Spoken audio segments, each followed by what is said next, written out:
So as we were discussing earlier, we don't use bobbing and weaving, right? Like in boxing, bam, like that, right? We cannot really use that because, for example, if you do something like this in a street fight, there's always the risk of getting hit in the face with a knee, right? So we want to avoid this kind of situation. If you see the photos of Western boxers, right, of bare knuckle fighting, their stances are like this, right? So they have their hands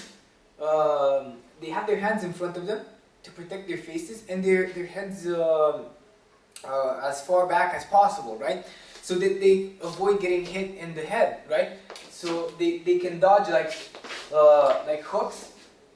You can easily dodge them, right? They have their heads way over here, right? In boxing, their heads are like this because they're using a lot of boxing gloves, right? I'm not saying that modern boxing is weaker than traditional boxing or something like that. It's just that the dynamic is a bit different.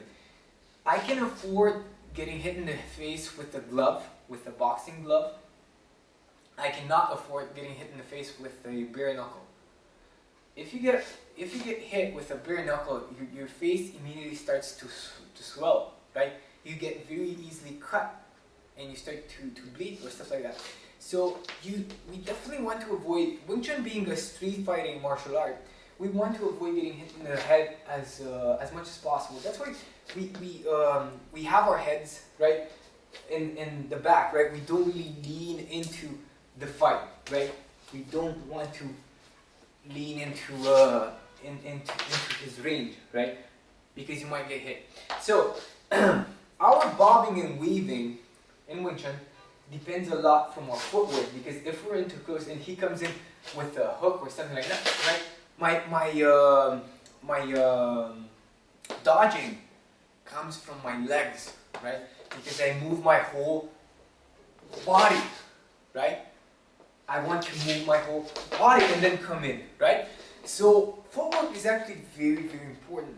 Even if he hits me with a straight punch and I want to dodge it, right? He hits me straight and I dodge it, or if he gives me too much power here and I want to dodge it, it comes from my footwork, right? So footwork is really, really important.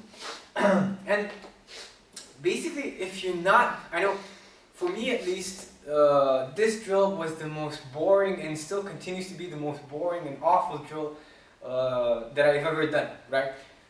Working on moving punching, right? Forward and backward. It's the most boring one, but at the same time, it's the most useful one that you will ever learn, right? Because, like I said before, if you're here, you want to have power in your movements.